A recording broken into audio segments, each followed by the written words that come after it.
Bonjour et bienvenue sur la plateforme Parcoursup. Nous allons explorer les différentes possibilités qu'offre Parcoursup aux candidats et aux candidates.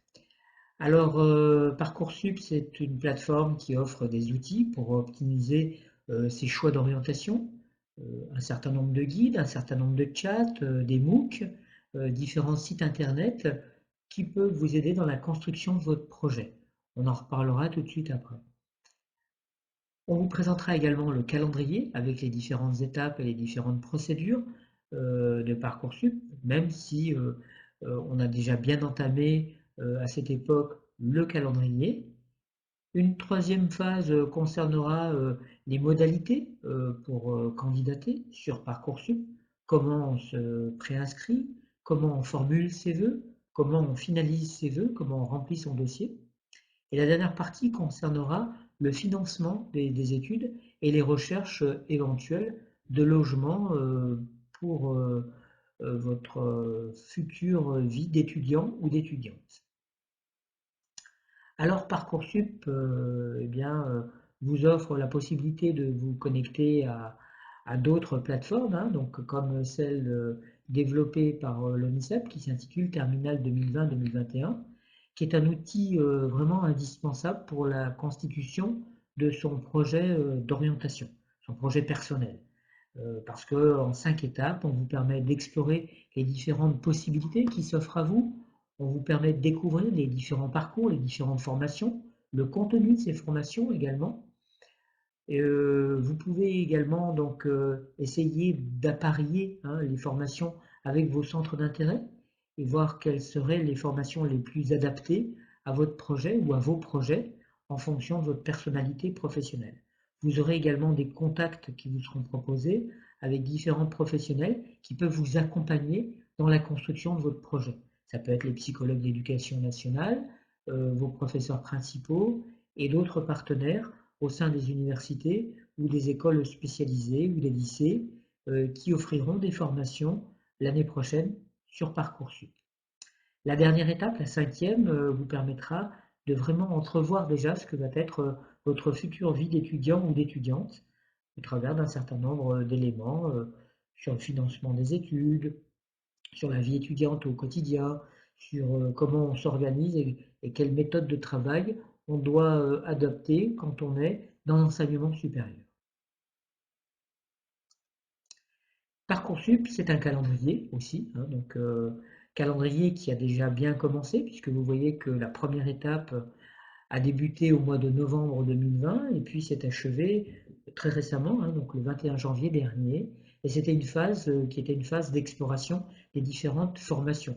C'est à ce moment-là qu'on pouvait prendre connaissance, sans pouvoir s'inscrire, mais on pouvait déjà prendre connaissance avec les différentes formations qui s'offrent à vous l'année prochaine. Tout en sachant qu'il y a quand même un nombre considérable de formations, hein, puisque je crois qu'aujourd'hui, on peut en dénombrer à peu près un peu plus de 17 000, voire 17 700 accessibles par le site Parcoursup. Donc la deuxième étape, eh bien, on est en plein dedans, on est au cœur de cette deuxième étape, puisqu'elle a commencé le 20 janvier dernier, et elle s'achèvera pour sa première partie, donc première partie de la deuxième étape, le 11 mars.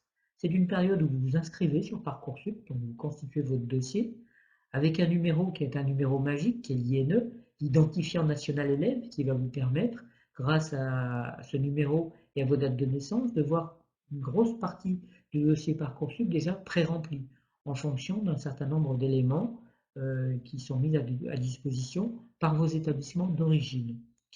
Bien évidemment, on peut faire confiance donc, à cette INE et à Parcoursup, mais la confiance n'exclut pas le contrôle et je vous conseille vraiment d'aller piocher quand même dans votre profil, dans votre scolarité. On regardera tout à l'heure sur un site de simulation ce que l'on entend par profil et scolarité pour vraiment vérifier que les éléments renseignés sont renseignés correctement. Deuxième partie de cette deuxième étape, elle se déroulera du 11 mars au 8 avril. C'est la période pendant laquelle vous pourrez finaliser votre dossier d'inscription sur Parcoursup, donc finaliser vos vœux avec les différents éléments que vous devez renseigner. Peut-être que vous allez candidater sur des formations qui exigent de fournir des éléments complémentaires, comme par exemple si vous candidatez à un DNMAD, où il va falloir donner des productions, hein, vos productions personnelles, des exemples de productions qui pourront alimenter votre projet et votre dossier d'affectation. Finaliser son dossier, c'est également remplir une phase un petit peu délicate que l'on appelle le projet de formation motivée.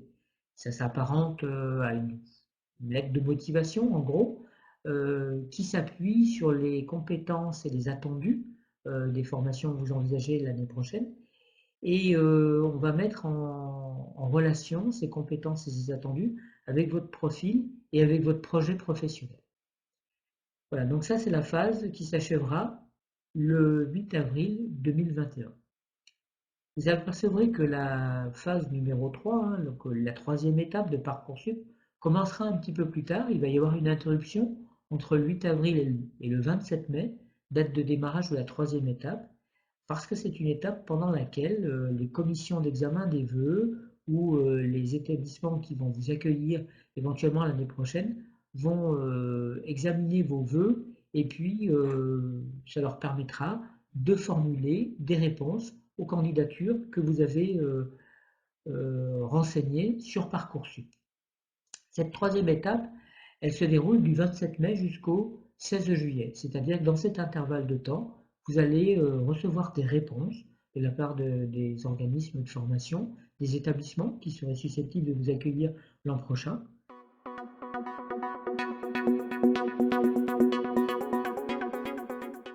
Donc on va maintenant donc explorer un petit peu plus en détail donc la plateforme Parcoursup.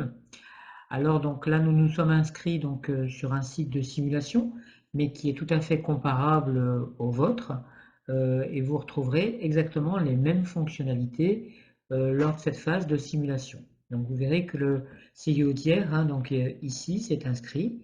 Vous avez un numéro qui va vous être délivré dès que vous vous inscrivez sur Parcoursup qui est votre numéro d'inscription que vous voyez figurer ici. On vous demandera de définir un mot de passe qu'il faudra bien évidemment conserver très soigneusement. Et puis également, on va vous demander une adresse de courrier électronique, donc une adresse mail viable hein, donc, et fiable surtout, qui va vous permettre de consulter régulièrement les réponses que vous formulera la plateforme Parcoursup à partir du 27 mai prochain. Alors vous voyez qu'on retrouve ce qu'on décrivait tout à l'heure, à savoir le profil, la scolarité, une rubrique intéressante parce que dans certains cas de figure, le recrutement ne s'effectuera pas que sur les résultats scolaires, mais également sur des compétences que vous pourriez avoir développées au travers d'activités extrascolaires dans un engagement citoyen, dans un engagement bénévole, au travers de différents mouvements associatifs et qui pourraient donner des éléments supplémentaires, des compétences transversales, des soft skills aux candidats et aux candidates à certaines formations sur Parcoursup. La dernière partie, celle qui nous intéresse vraiment, hein, donc cet après-midi, c'est la rubrique Mes vœux, hein, donc, qui figure ici, et on verra ensemble comment on va pouvoir formuler ces vœux. Donc, quand on est arrivé à cette étape-là, c'est-à-dire qu'on a ce dossier qui nous permet de nous identifier, qui nous offre encore à nouveau le calendrier que l'on décrivait tout à l'heure. Hein, donc il y a un petit rappel qui est formulé chaque fois. Et vous voyez qu'ici, donc, on a une partie qui va nous permettre de correspondre avec la plateforme Parcoursup, les conseils de la plateforme Parcoursup, mais également qui va nous permettre de recenser ici l'ensemble des vœux qui ont été déposés. Bien évidemment, donc première étape, vérifier son profil, voir que tout est OK. La scolarité, de manière identique, vérifier qu'il n'y a pas d'erreur qui pourrait être déterminante, voire bloquante dans votre candidature. rajouter, si vous en avez, des éléments concernant vos activités extrascolaires, et puis on peut commencer dès à présent la phase des vœux. Alors, pour accéder aux vœux, hein, donc suivant la taille de votre écran, il faut scroller un petit peu, il faut défiler l'écran comme ça, et puis on a accès à une carte qui est une carte interactive. On va aller dessus et c'est là que vous allez découvrir l'intégralité des formations sur Parcoursup. Donc j'ai cliqué sur la carte, il y a un petit temps de téléchargement qui est variable hein, en fonction du nombre de personnes, en fonction bien évidemment du débit de votre connexion. Plus on va se rapprocher du 11 mars prochain, plus les temps de connexion seront lents. Donc n'attendez pas la dernière minute aussi hein, pour vous connecter, pour éventuellement télécharger des pièces complémentaires, comme on l'évoquait tout à l'heure, parce que certains dossiers vont exiger que vous fournissiez des pièces complémentaires. Donc là, on est dans une région qui est proche de notre région académique, hein, donc à quelques encablures près, à quelques départements près. Là, vous voyez que sont recensés essentiellement une grosse partie du département des Bouches-du-Rhône, le Var et les Alpes-Maritimes. Donc on est plus à une vocation Académie de Nice, mais qui tendrait un petit peu aussi à développer certaines formations qui sont attractives pour nos élèves de l'Académie de Nice sur les sites d'Aix-en-Provence et de Marseille.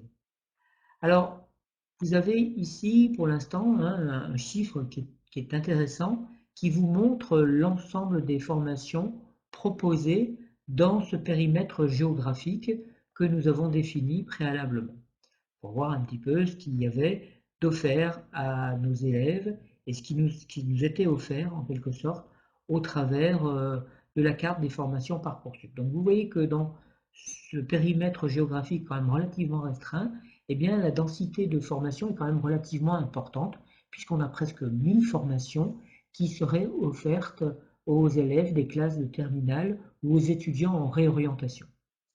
Si on zoome un tout petit peu, c'est-à-dire que si on se réduit au département du Var, hein, par exemple, eh bien, vous apercevez qu'on a chuté hein, donc, de 950 formations pratiquement à 177 formations dans un périmètre qui est quand même contenu dans le département du Var, hein, puisque on voit qu'ici on est à l'extrémité la plus à l'ouest avec Saint-Cyr-sur-Mer, et ici on arrive à frôler donc Fréjus et Saint-Raphaël. Alors, on a 185 formations maintenant, donc au fur et à mesure que vous vous déplacez avec la carte, le nombre de formations qui est ici varie. Imaginons que je désire filtrer, hein, puisqu'on a la possibilité de filtrer ces formations, hein, donc filtrer l'offre de formation. Je n'ai peut-être pas envie que tout s'affiche. Je peux choisir, par exemple, de dire, ben, moi, l'année prochaine, je ne fréquenterai qu'un établissement public. Et vous voyez que quand je survole avec ma souris la partie établissement public, et ben, je tombe de 185 formations à 137 formations avec un filtre zone géographique et établissement public. Si je sélectionne uniquement cette possibilité d'un établissement public dans le département du Var, eh bien, vous aurez donc un certain nombre de propositions. Donc, vous voyez qu'ici, par exemple, hein, donc, on a le lycée Bossier qui offre un BTS Service, Conseil et Commercialisation de solutions techniques. Donc, c'est l'ancien BTS qui portait l'appellation de technico-commercial. Vous voyez que le survol de la souris, hein, puisque la partie apparaît en gris ici, provoque un petit mouvement sur le curseur, ce qui vous permet de localiser géographiquement la formation. Ce qui est important, hein, parce que quelquefois, il va y avoir nécessité de se déplacer et parfois d'être hébergé si la distance qui nous sépare du lieu de formation est trop importante.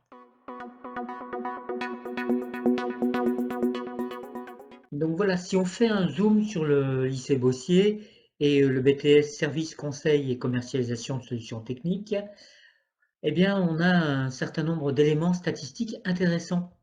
Vous voyez que l'année dernière, hein, donc ici, il y a noté 24 places, hein, donc c'est le nombre de places pour la session 2020.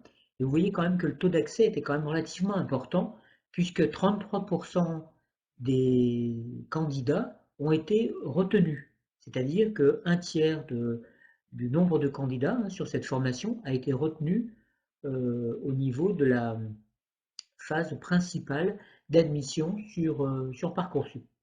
Alors, on a aussi des éléments très importants concernant l'origine de ces candidats et des admis au tour principal, si on peut le qualifier comme ça, donc à la session principale de Parcoursup, puisqu'on s'aperçoit que 21% pardon, de ces étudiants venaient d'un baccalauréat d'enseignement général, 42% provenaient d'un baccalauréat technologique et 38% d'un baccalauréat professionnel. C'est-à-dire que vous voyez qu'on a quasiment la moitié des candidats retenus qui provient d'un bac techno et quand même une part relativement intéressante de bacheliers professionnels. Et ça, c'est un chiffre qui est vraiment à prendre de manière très très précise parce que les bacheliers professionnels ont tendance à se censurer par rapport à leur candidature sur Parcoursup. On veut en savoir un petit peu plus sur le BTS, Service, Conseil et Commercialisation de Solutions Techniques. Eh bien, il nous reste à ouvrir la fiche. Donc, on va regarder plus en détail ce lycée Bossier et la formation très particulière du Conseil et Commercialisation de Solutions Techniques. Donc, vous apercevez que sur cette fiche, il y a donc bon nombre d'éléments. Donc, on reprend les éléments statistiques, 24 places, 413 vœux formulés l'année précédente. Et sur l'ensemble du lycée en lui-même, eh bien, il y a un petit focus qui est fait sur la formation, le contenu de la formation, sur bien évidemment les langues qui seront proposées dans l'établissement à la rentrée prochaine. Alors, un point qui est quand même très très important, c'est la notion de connaissances et compétences attendues. Alors, cette notion de connaissances et compétences attendues, eh bien, elle va vous servir notamment pour rédiger votre projet de formation motivée. Parce que c'est avec ces éléments-là que vous allez pouvoir associer votre profil avec les attendus qui sont fixés par un cadrage national, c'est-à-dire que l'on soit candidat au lycée Bossier ou sur un autre établissement, eh bien on s'aperçoit que les, les compétences qui vont être attendues l'année prochaine sont semblables. Alors quelquefois, il y a des attendus notés, donc sous la forme d'attendus complémentaires, qui quelquefois sont propres à chaque formation. Quand on continue, donc on voit aussi un élément important qui concerne l'examen des vœux, l'examen des candidatures. Et il y a donc toute une énumération de critères généraux d'examen des vœux. Vous voyez qu'au niveau des compétences académiques, des acquis méthodologiques, eh bien, on va faire un topo sur les savoir-faire, les savoir-être, la motivation, les centres d'intérêt, et ainsi de suite. Donc là, on est vraiment sur un élément très très important de ce lycée Bossier dans sa globalité. Maintenant, si on regarde plus en détail, donc l'étude du dossier par la commission d'examen des vœux et également les taux prévus par le législateur, eh bien, on s'aperçoit que quand même 33% de candidats qui seront admis doivent provenir du quota de candidats boursiers, de l'effectif de candidats boursiers, et 35% provenant d'un baccalauréat professionnel. Donc on revient sur ce qu'on disait tout à l'heure quand on était sur la carte interactive, eh bien les bacheliers professionnels sont quand même relativement plébiscités sur ce type de formation et pour peu qu'ils soient titulaires d'une mention, bien ou très bien, ils ont un accès quand même qui est relativement facilité sur ce type de formation. Dernière partie quand même très très intéressante aussi, c'est que dans cette fiche, eh bien, vous aurez les responsables de la formation avec leur adresse de courriel de renseigner, ce qui vous permettra, si vous avez une question particulière, si vous avez une inquiétude particulière, de rentrer directement en contact avec ces professionnels. Il y en a même qui sont spécialisés dans le traitement des dossiers pour les élèves relevant du champ du handicap. Dernière étape, j'ai lu la fiche, je m'aperçois que ce BTS correspond à ce que j'attends, eh bien, je vais cocher la petite case qui est ici et j'ajoute ce BTS. Et vous allez voir quelque chose d'important, c'est qu'ici, j'avais tout à l'heure 0 vœux sur 10 vœux possibles. Là, maintenant, j'ai un vœu sur 10 vœux et un sous-vœu.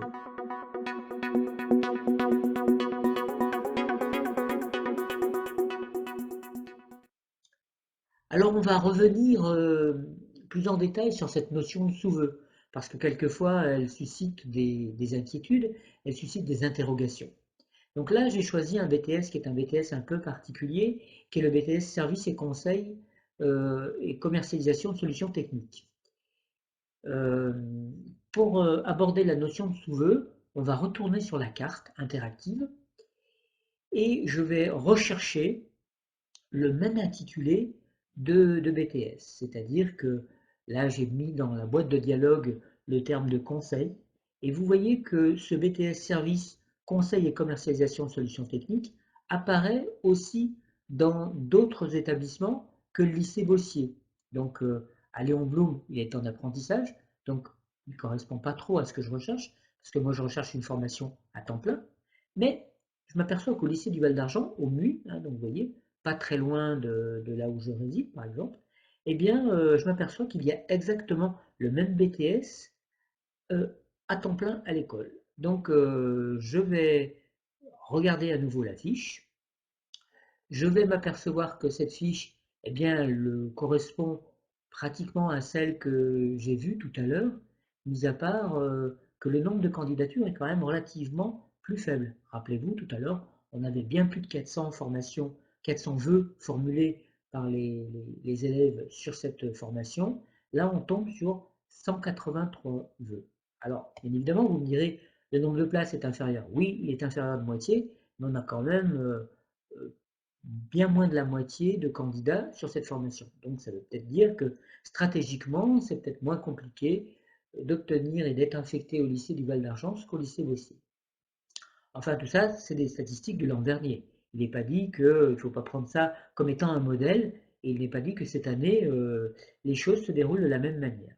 Donc, je reprends la formation, dont l'intitulé et la déclinaison est à peu près la même. Je m'aperçois, contrairement au lycée Bossier, que là, il y a une langue vivante, qui est l'anglais, mais pas de LV2. Donc ça peut être un atout. Peut-être que j'ai envie d'une formation sans deuxième langue vivante. Peut-être que je viens d'un baccalauréat qui n'offrait pas une deuxième langue vivante, hein, c'est possible, ou d'une formation qui n'offre pas de deuxième langue vivante. Donc ça peut être quelque chose d'intéressant. On reprend les attendus, hein, tels que le législateur les a prévus, mais également on s'aperçoit qu'il y a des attendus complémentaires, chose que nous n'avions pas tout à l'heure sur le lycée Bossier. Donc regardez bien, hein, soyez très très attentifs et attentifs à la notion d'attendus complémentaires pour la formation. Et vous voyez qu'on va quand même insister sur des capacités d'apprentissage, des capacités à fournir un travail personnel, et ainsi de suite. Je continue, je m'aperçois que je corresponds toujours aux attendus de cette formation, que le contenu me plaît et correspond à mon projet, hein. Donc là, vous voyez qu'il y a un petit rappel quand même des taux prévus par le législateur. Tout à l'heure, on était sur 35% de bac pro et donc d'un lycée professionnel, d'une formation à caractère professionnel. Et là, on est à 43%, c'est-à-dire que près de la moitié des candidats qui seront admis sur ce BTS l'année prochaine proviendra d'un baccalauréat d'enseignement professionnel. Dernière étape, les contacts, bien sûr, mais aussi l'ajout de cette formation à la liste de mes vœux. Je coche toujours pareil la petite case. J'ai la même question que tout à l'heure par rapport donc, au projet de formation motivée. Vous voyez que je coche la petite case ultérieurement. Si je suis un étudiant en réorientation, il me demande la fiche de suivi de réorientation, qui est facultative, fiche de suivi de réorientation qui peut être rédigée dans un centre d'information et d'orientation ou auprès d'autres partenaires. J'enregistre mon vœu, je valide, voilà. Et là, vous voyez qu'il y a quand même quelque chose qui est intéressant, puisque on a toujours un seul vœu, qui est enlevé à ma possibilité de 10 vœux, à mes 10 candidatures possibles. Mais là, cette fois-ci, le nombre de sous-vœux a été multiplié par 2. Parce que, effectivement, dans les sous-vœux, j'ai le lycée Bossier et le lycée du Val-d'Argence. C'est la même formation, le BTS Service, Conseil et Commercialisation de solutions techniques, mais dans deux établissements différents, le lycée du Val-d'Argence et le lycée Bossier. Donc chacun de ces deux établissements constitue ce que l'on appelle un sous-vœu.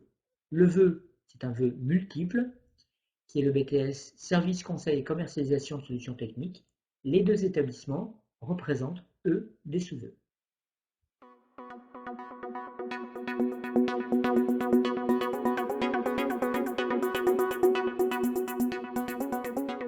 Et donc maintenant, nous allons regarder plus en détail la notion de candidature groupée.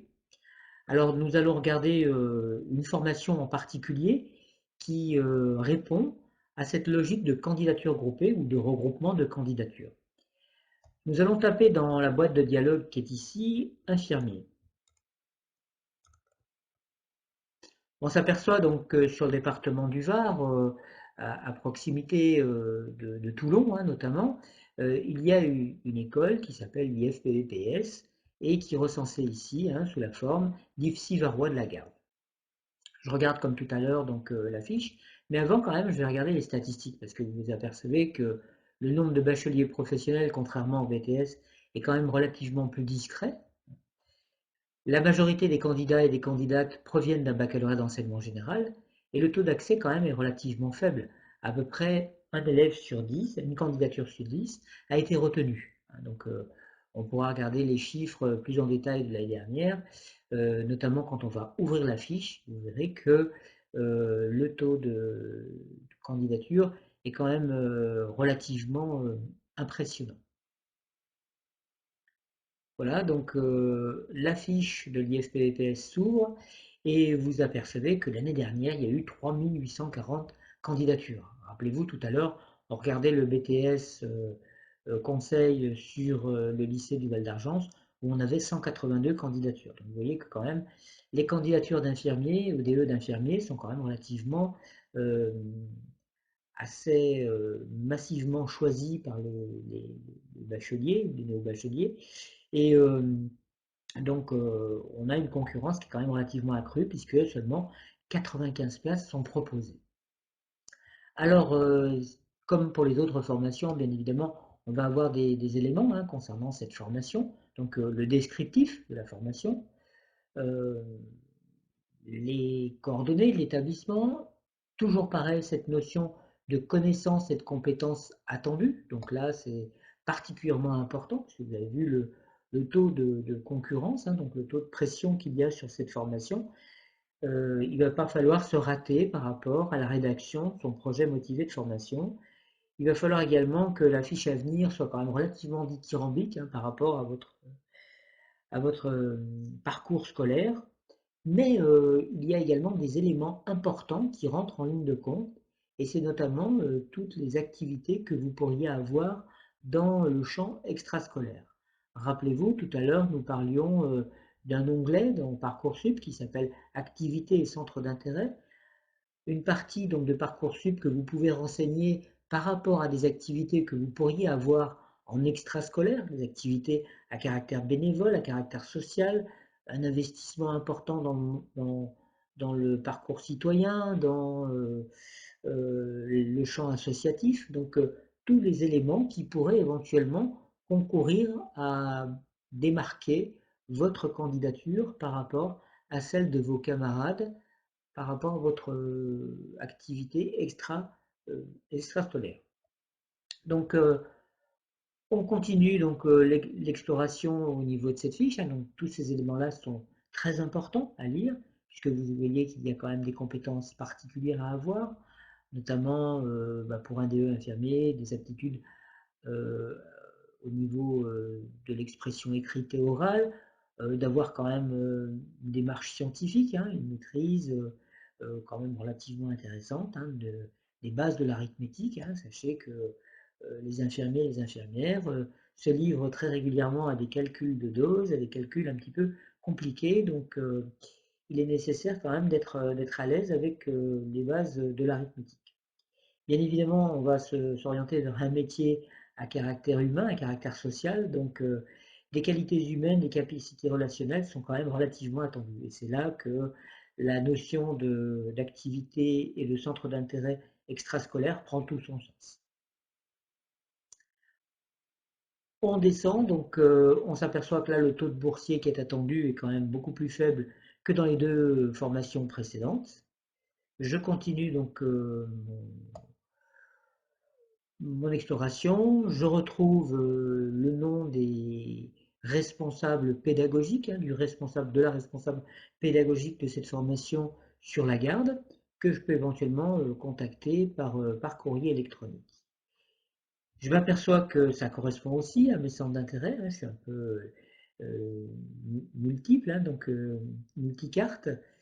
Je coche la petite case qui va bien et je l'ajoute à la liste de mes vœux. Et là, toujours pareil, je vais avoir donc la même boîte de dialogue qui apparaîtra avec la possibilité de sélectionner la saisie du projet motivé de formation donc dès à présent ou ultérieurement. Donc je vais choisir ultérieurement, j'enregistre et là je vais avoir toute une série d'instituts de formation en soins infirmiers qui vont apparaître.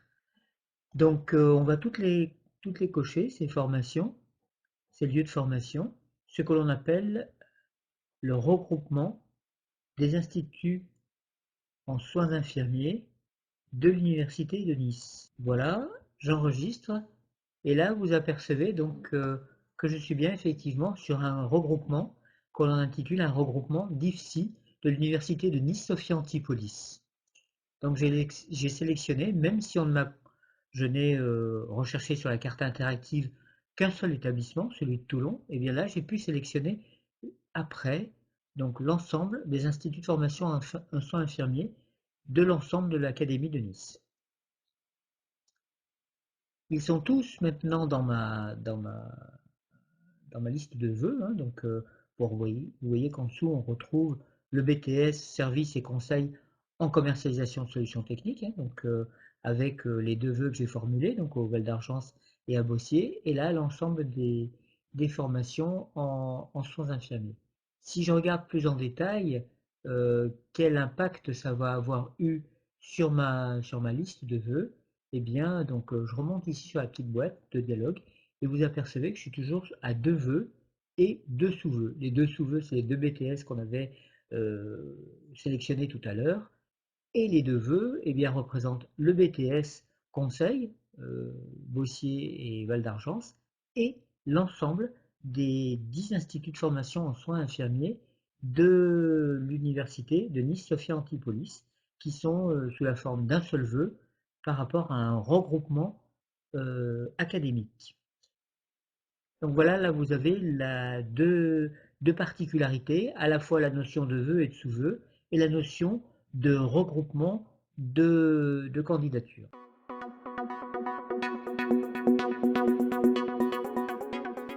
Voilà, donc nous allons aborder donc l'étape suivante de Parcoursup actuellement. Donc pour rappel, hein, donc nous sommes dans la phase numéro 2. Il y aura une troisième phase qui se déroulera du 27 mai au 16 juillet. C'est la réception des réponses et la décision que je devrai prendre par rapport aux propositions que les établissements me feront. Donc, lors de cette phase-là, le lycéen va prendre connaissance des décisions des établissements pour chaque vœu formulé, et puis on va recevoir un certain nombre de propositions. Donc là, c'est là que différents éléments sont importants, notamment l'adresse de messagerie personnelle hein, que l'on évoquait tout à l'heure, avec une adresse valide et qui est facilement consultable, puisque il y a des alertes qui sont envoyées chaque fois qu'une proposition va arriver sur le dossier Parcoursup de l'élève. Donc, il y a donc également des éléments qui seront envoyés sur le téléphone portable. Donc voilà, les différentes propositions que je vais recevoir. Donc là, il faut distinguer deux parties. La partie concernant les formations dites sélectives, CPGE, BTS, Bachelor universitaire de technologie, école spécialisée, etc. La réponse qui peut être formulée, c'est oui, vous êtes admis, ou bien, eh bien vous êtes en liste d'attente d'une place, ou non, vous êtes définitivement refusé. Lorsque j'ai cette réponse-là, soit j'accepte, soit je renonce. Et si j'ai un oui, hein, bien évidemment. Si je suis en liste d'attente, je peux dire ben finalement je m'arrête là et puis je j'attends pas qu'une place se libère. Ou au contraire, je peux maintenir ce vœu et puis attendre qu'une hypothétique place se libère parce qu'un candidat aura choisi d'aller vers d'autres solutions qui lui seront proposées. Si on est dans le cadre d'une formation non sélective, c'est-à-dire par exemple une licence à l'université, la réponse qui peut être donnée, vous allez vous apercevoir qu'elle est quand même un peu différente de la précédente. Soit je peux avoir une proposition d'admission à laquelle je vais dire oui, j'accepte, ou au contraire, je renonce de rentrer comme dans le cas précédent, dans une licence d'histoire. Ou ici, c'est-à-dire que c'est une réponse conditionnelle, c'est que le lycéen se voit proposer à ce moment-là donc un parcours de formation personnalisé pour remplacer des compétences attendues et bien évidemment essayer d'acquérir des éléments qui lui permettront de réussir sa licence sur les 3 ans. Et puis dernière possibilité, c'est en attente d'une place. Parce que il y a un nombre de candidats quand même relativement important, le nombre de places est limité, et je suis en attente qu'une place se libère. Dans les cas de figure, je peux accepter ou renoncer, ou dans le cas en attente d'une place, je peux maintenir, dans l'attente qu'une place se libère, qu'un candidat renonce à la proposition qui lui a été faite, ou je peux d'emblée renoncer. Donc vous voyez que dans le cadre d'une formation non sélective, le nom disparaît. Si on prend un exemple, donc on va prendre l'exemple de Charlotte, élève de terminale. Charlotte a fait 8 vœux qu'elle a tous confirmés, bien évidemment. N'oubliez pas entre le 11 mars et le 8 avril de confirmer vos vœux, ça c'est important. Et le 27 mai, elle prend connaissance des décisions des établissements. Donc vous voyez qu'il y a donc des classes prépa, des BTS, des BUT, donc, qui font partie des choix de Charlotte, donc qui sont des formations à caractère sélectif, et puis deux licences qui, elles, seront non sélectives. Donc vous voyez que les réponses de Charlotte sont quand même relativement différentes, c'est-à-dire qu'elle a eu une proposition d'admission pour aller en CPGE, donc elle est affectée, donc elle est admise, mais elle choisit quand même d'y renoncer parce qu'elle a réfléchi depuis, ou s'est trop éloignée de chez elle, ou son projet a un peu évolué, elle y renonce. Elle est en attente pour un BTSB, donc elle maintient ce vœu-là. Et pour la licence, on ne lui dit pas un oui franc, mais on lui donne une réponse avec un oui conditionnel. Et là, cette fois-ci, cet aspect conditionnel lui plaît pas trop, donc elle va renoncer à ce choix-là. En CPGED, on lui dit non. Donc là, vous avez vu, comme on disait tout à l'heure, c'est une formation sélective. On a cette capacité de refuser la candidature de quelqu'un, de refuser le dossier. En licence E, elle est toujours prise donc sur une formation donc conditionnelle, donc avec un oui conditionnel, donc elle renonce aussi. Par contre, au niveau du bachelor F, du bachelor universitaire de technologie, eh bien, elle a une proposition, elle l'accepte. Mais malgré tout, le fait d'accepter cette proposition en BUT-F ne lui interdit pas de maintenir ses vœux pour lesquels elle est en attente. Par exemple, le BUT-G, elle maintient, donc si toutefois une hypothétique place se libérait, et puis idem en ce qui concerne le BTSB, où elle est en attente et elle maintient ce vœu. Donc là, vous avez les différentes possibilités de réponse que vous pouvez formuler. Donc vous apercevez qu'on a mis quand même un petit astérisque en bas parce que donc le 27 mai, on prend connaissance des décisions des établissements, mais seulement on n'a pas un temps infini pour répondre aux propositions qu'ils nous ont faites. Et lors de cette première phase, donc au 27 mai, eh bien, l'élève aura donc jusqu'au 31 mai pour répondre. C'est-à-dire qu'on a 5 jours, mais le 27 mai est compté comme une journée, même si on reçoit tardivement les réponses. donc 27 mai jusqu'au 31 mai pour répondre.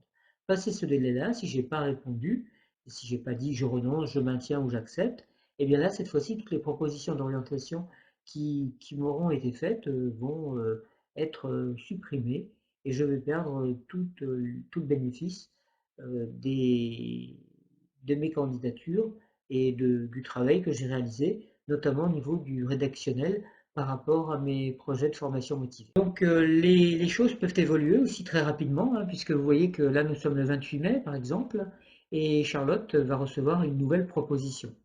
Donc dans les vœux sur lesquels elle avait pris une décision, donc le BTSB, le BUT-F et le BUT-G, eh bien elle avait dit oui à un BUT-F, elle était en attente pour le BTSB et le BUT-G. Au 28 mai, on s'aperçoit qu'il y a une place qui s'est libérée donc en BUTG et Charlotte reçoit une nouvelle proposition d'admission. Donc là, elle va modifier sa décision. Elle dit non au BTSB, voilà, définitivement. Elle n'attend plus du tout de place. Elle avait dit oui au BUT-F, mais bon, là finalement, elle finit par renoncer parce que le BUT-G lui convient le mieux et elle va dire oui. Donc, il ne reste plus qu'effectivement à Charlotte à aller s'inscrire en BUTG, hein. Donc, elle a accepté cette proposition d'admission. Elle renonce donc à son autre BUT et à son autre BTS. Et il ne lui reste plus qu'à aller s'inscrire administrativement une fois les résultats du bac, bien évidemment, publiés. Voilà, donc on a fait le tour de la question. On a regardé un petit peu comment ça allait se passer au niveau des vœux, hein, que vous allez devoir formuler sur Parcoursup. Vous avez déjà commencé à formuler. Sachez qu'il existe donc des centres d'information et d'orientation qui peuvent vous aider. Donc centres d'information et d'orientation animés par des psychologues d'éducation nationale qui sont également présents et présentes dans vos établissements scolaires, qui tiennent des permanences. Donc on peut vous donner des éléments par rapport à vos candidatures, par rapport au lieu de formation, vous aider dans vos projets de formation, de vos projets personnels. Et puis, vous avez aussi la possibilité donc, de vous rendre dans un centre d'information et d'orientation. Donc, ce sont les mêmes psychologues d'éducation nationale que dans vos établissements, mais qui travaillent à l'extérieur des établissements, qui peuvent vous recevoir même pendant les congés scolaires. Il ne me reste plus qu'à vous souhaiter donc bon courage et puis bonne chance, hein, par rapport à Parcoursup. Merci beaucoup et bonne continuation.